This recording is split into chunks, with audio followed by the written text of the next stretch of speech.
Créer une entreprise, c'est avant tout avoir la volonté de résoudre un problème.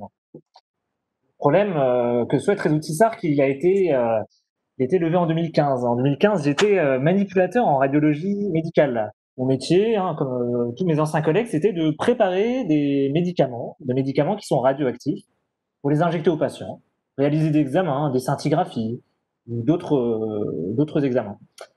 Le problème, c'est que ces seringues de produits radioactifs, elles sont préparées par des soignants, mais elles sont préparées à la main, entièrement manuellement, ce qui les expose évidemment à la radioactivité.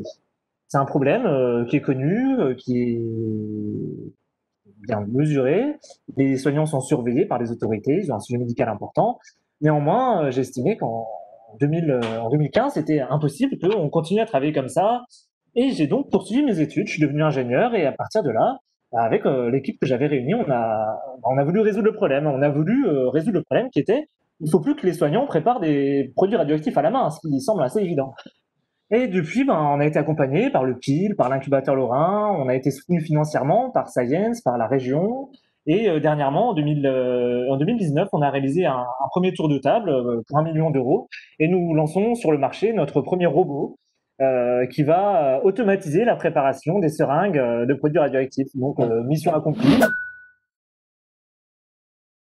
Eh ben, tout simplement, quand vous êtes étudiant, vous êtes perdu hein, face à ce monde-là. Vous avez un peu une idée, vous êtes seul avec votre idée quand vous êtes étudiant. Le PIL m'a permis de me mettre dans les bons réseaux, de me faire rencontrer des bonnes personnes, le bon incubateur Laurent en l'occurrence, le bon expert comptable, le bon avocat, toutes les bonnes fées autour du berceau du jeune bébé entrepreneur. Eh ben, le PIL a permis ça.